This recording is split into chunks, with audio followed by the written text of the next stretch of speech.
Barrister Aqeel Malik साहब तर्जुमान हैं बराए वजारत कानून।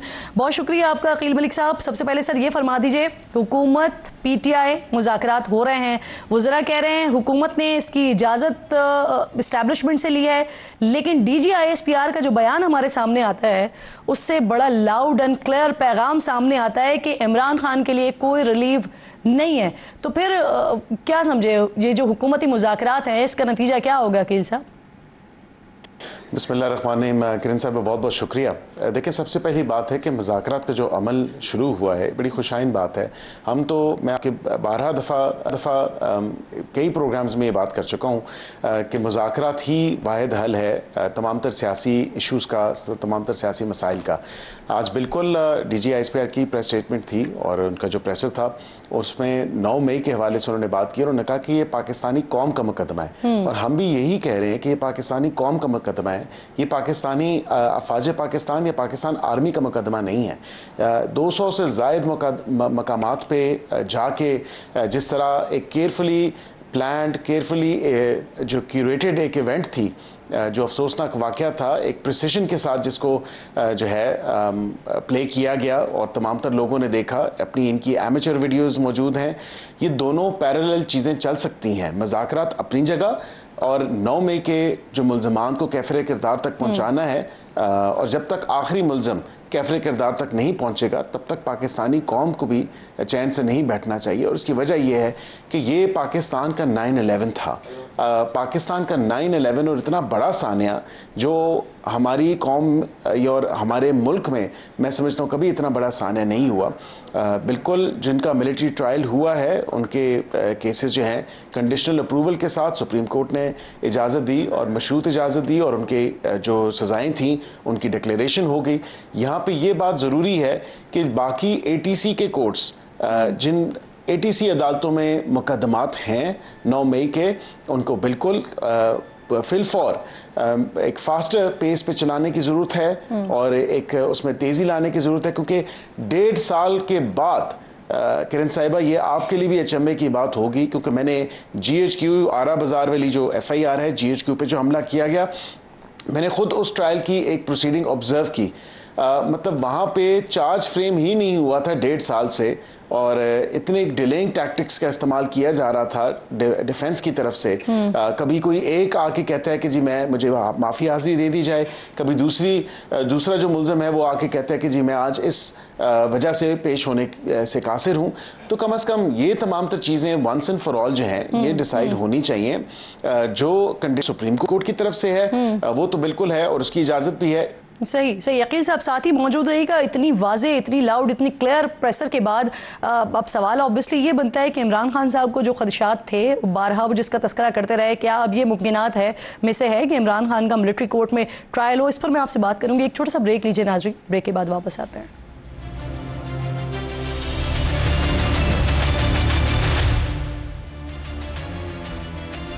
प्रोग्राम में एक बार फिर आपको खुशामदीद कहती हूँ। अहम प्रेशर थी आज DG ISPR की, उसी पर ही बात हो रही है। बैरिस्टर अकील मलिक साहब से साथ ही मौजूद हैं। सर ये बताइए, DG ISPR ने कहा कि 9 मई के मास्टरमाइंड को कैफरे किरदार तक पहुंचाने तक ये जो इंसाफ का अमल है ये जारी रहेगा, रुकेगा नहीं एहतसाब का अमल, और हुकूमत जो है वो मास्टरमाइंड समझती है इमरान खान को।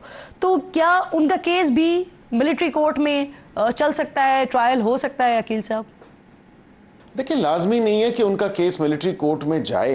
लीगली स्पीकिंग या कॉन्स्टिट्यूशनली स्पीकिंग, मैं किरण साहबा ये इस चीज़ को ज़रूर आपको कहूँगा कि बिल्कुल उसकी पॉसिबिलिटी एग्जिस्ट करती है, लेकिन वो जाएगा ये नहीं जाएगा ये कहना कबल इस वक्त है। मैं ये ज़रूर आपको कह सकता हूँ कि बिल्कुल if he is not the only mastermind, then I am sure उनके साथ जो है जो सपोर्ट या जो हेल्प या जो असिस्टेंस उनको मिली या जो कोऑर्डिनेट्स मिले इन तमाम तर जगहों के, या जिन्होंने एड एंड अबेट किया इस पूरे मामले में, ही alone might not be the only mastermind. मैं समझता हूं कि उनके साथ वो अकेले मास्टरमाइंड नहीं हो सकते।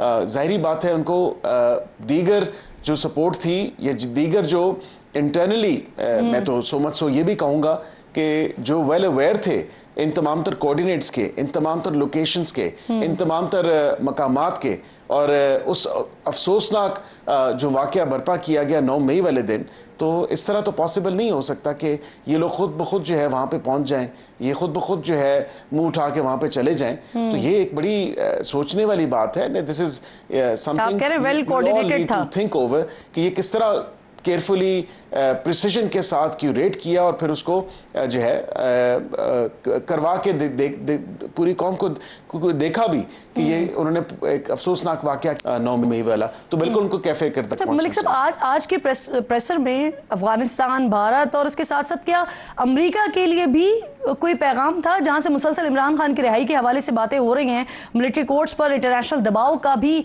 जवाब समझा जाए आज की बात को? देखिए किरण साहिबा, बात यह है कि इवन आईसीजे ने उस पर स्टैंप ऑफ अप्रूवल लगाया हुआ है और दुनिया में मिलिट्री कोर्ट्स एग्जिस्ट करती हैं। ये नहीं है कि अमेरिका की मिसाल अगर मैं आपको दूं तो क्या गुआंतानामो बे में जिन लोगों के ट्रायल्स हुए, जिनको वहां पे रखा गया, क्या वो इंसानी हकूक की खिलाफ वर्जी थी या नहीं थी? सिंपल सा सवाल है ये। इसी तरह मैं आपसे सवाल करता हूं कि बरतानिया में जो अनड्यू हेस्ट के साथ जो साउथ पोर्ट का अभी रिसेंटली जो वहां पे फसादात हुए, उनको किस तरह उन्होंने हेस्टली जो है तमाम तर मामलात को निपटाया और अदालतें लगाई और केसेस निपटाए। इसी तरह आप देखें जो कैपिटल हिल पे हमला हुआ, वहां पे तो इतनी ज्यादा सजाएं भी दी गई और वहां पे उन्होंने बिल्कुल अदालतों का इस्तेमाल करते हुए, खा वो नॉर्मल कोर्ट्स हो खा मिलिट्री कोर्ट्स हो, इट डजंट मैटर, जब आपके आइन और कानून के तमाम तर वो तकाजे पूरे कर रहा है, जब आपको एक्सेस टू लॉयर है, आपको आपकी फैमिली की मिलने की इजाजत है, आपको एविडेंस प्रेजेंट किया जाता है, आपको क्रॉस एग्जामिन करने की इजाजत है, आपको अपील का हक है, और यहां पे सो मच सो कि 2 पैरेलल निजाम हैं जिसमें आप अपील कर सकते हैं। अगर आप कंपेयर करती हैं नॉर्मल निजाम से, यहां पे आपने कोर्ट ऑफ अपील और चीफ ऑफ आर्मी स्टाफ साहब के पास जो अपील है, आपकी मर्सी पिटिशन है वो, और उसके साथ इन पैरेलल दूसरी जो चीज है वो जुडिशियल रिव्यू का आपको हक हासिल है कि अगर आप समझते हैं आइन और कानून के मुताबिक आपके कोई जो हकूक हैं वो सलब किए गए हैं, आपका ड्यू प्रोसेस जो है या फेयर ट्रायल जो आर्टिकल 10A और 10 है उसकी वायलेशन हुई है, या दीगर कोई लीगल प्रोसेस आप समझते हैं उसकी वायलेशन हुई है, आप बिल्कुल चैलेंज कर सकते हैं उसको, हाई कोर्ट में चैलेंज कर सकते हैं थ्रू जुडिशियल रिव्यू और रिट पिटिशन। तो इसमें तो कोई ऐसी बात नहीं है। कम से कम यहाँ पे तमाम तर उन चीजों का मलूज़े खातिर रखा गया है जो इंटरनेशनल ऑब्लिगेशंस हैं, इंक्लूडिंग आर्टिकल 14 ICCPR की जो बात की जाती है, वहां पे उसमें 7 इंग्रेडिएंट्स हैं। ये 7 इंग्रेडिएंट्स मैंने आपको भी गिनवा दी हैं, जिसमें एक्सेस टू लॉयर है, क्रॉस एग्जामिनेशन है, फैमिली से मुलाकात है, आप जो एविडेंस है आपके खिलाफ वो आपको बताया जाता है। तो ये तमाम तर चीजें वहां पे बिल्कुल मौजूद हैं। मिलिट्री कोर्ट्स के हवाले से सर, सिविलियन के ट्रायल्स पर अमेरिका को तशवीश, यूरोपीय यूनियन को तशवीश, बरतानिया को तशवीश। यूरोपीय यूनियन ने तो सर ये जो GSP का प्लस का स्टेटस है उसका हवाला भी दिया कि पाकिस्तान आलमी मुआहदों की पासदारी का पाबंद है। तो हुकूमत पाकिस्तान क्या समझती है, ये सिर्फ बयानबाजी है? देखिए, हम इंटरनेशनल जो हमारे पार्टनर्स हैं या दीगर ममालिक हैं, हम उनके साथ एंगेज कर रहे हैं। इसी तरह दफ्तर खारजा ने अपनी स्टेटमेंट इशू की। इंटरनेशनल ह्यूमन राइट्स लॉ के साथ जो हमारी कंप्लायंस है वो वाज़े तौर पे मैंने जिस तरह भी जिक्र किया, ICCPR का रिव्यू हुआ, हमने वहाँ पे उनको सेटिस्फाई किया और हमने कहा कि बिल्कुल ये कंप्लायंस है, ये देख लें, ये इकदाम हमने उठाए और हमने कंप्लायंस में कोई फ़र्क नहीं छोड़ा। इंटरनेशनली EU के साथ, which is our second largest trading partner, हम बिल्कुल GSP+ स्टेटस, हमें बिल्कुल पता है कि पाकिस्तान के फ़ायदे में और पाकिस्तान उससे मुस्तफ़ीद भी होता है। हम बिल्कुल कभी भी नहीं चाहेंगे कि कोई ऐसा इकदाम हुकूमत उठाए जिससे पाकिस्तान की इकॉनमी के ऊपर, पाकिस्तान की सालमियत के ऊपर, पाकिस्तान की नेशनल सिक्योरिटी या पाकिस्तान के वकार के ऊपर कोई ऐसी आंच आए। तो कतन ऐसी बात नहीं है। सर, इमरान खान की तरफ से सहाफ़ियों से बात की गई, फिर उन्होंने ये दावा कर दिया कि डील की पेशकश हुई है उन्हें, और डील में भी उनको बनीगाला मुंतकली की भी पेशकश हुई है, सियासी स्पेस देने का भी उनको कहा गया है। तो ये आप लोगों ने पेशकश की है? देखिए किरण साहिबा, हुकूमत ने कोई पेशकश नहीं की, हुकूमत ने किसी किस्म की डील ऑफर नहीं की। ना तो कोई डील है, ना तो कोई डील है। और मैं बड़ा दो टोक मौक़िफ़ हुकूमत का आपको बता रहा हूँ। जो लोग डील की ख्वाहिश रखते हैं या डील चाहते हैं, वो बैरून मुल्क जितने भी लॉबिंग करके, खा वो रिचर्ड ग्रेनल के थ्रू हो, अपने हक में ट्वीट्स करवाना, खा वो कहना कि अब डोनाल्ड ट्रंप साहब आ गए हैं तो अब देखिएगा कि जेल के दरवाजे किस तरह खुलेंगे, खा वो रेजोल्यूशन 901 हाउस ऑफ रिप्रेजेंटेटिव से, कांग्रेसमैन से पास करवाना, खा वो यूएन वर्किंग ग्रुप के थ्रू जो है अपने हक में लिखवाना, या बरतानवी पार्लियामेंटेरियंस के थ्रू जो है अपने हक में आवाज उठवाना।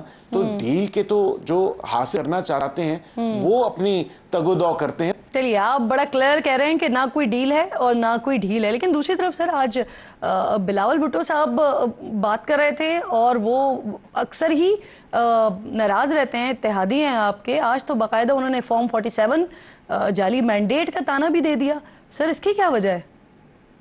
देखिए, मैं इस पे क्या तबसरा करूं, हमारे इत्तेहादी हैं। मैं बस इतना ही कह सकता हूं कि पीपल्स पार्टी हमारी इत्तेहादी है और एक बड़ी इंपॉर्टेंट एलाय है, और उसके साथ ही और उसकी सपोर्ट के साथ ही हम हुकूमत में हैं। तो ऐसी बात नहीं है कि उनकी बिल्कुल नाराजगियां हो सकती हैं, जो हमने बिल्कुल, मैंने ही जिक्र किया था कि कमेटी, वजीर आजम साहब ने डायरेक्शंस दी हैं, कमेटी बनेगी और इसहाक डार साहब उनकी तमाम तर रिजर्वेशंस को दूर करेंगे। और इसी तरह जो है वो एक मीटिंग टेक प्लेस हुई है जिसपे उन्होंने कहा कि बिल्कुल हमारी ये गुजारिशात हैं, और क्योंकि पंजाब के हवाले से भी और अदरवाइज फेडरेशन के हवाले से भी, तो हम उनकी तमाम तर जो ऐसी कोई मिसअंडरस्टैंडिंग्स हैं या मिसगिविंग्स हैं तो वो दूर कर रहे हैं, उसमें कोई ऐसी बात नहीं है। सियासी बयान के हवाले से तो वो बिल्कुल ज़रूर एक बात कर सकते हैं, लेकिन हुकूमत का एक अहम इत्तेहादी होने के नाते मैं कि ये एक मुनासिब बात है इस तरह की कोई बात करना।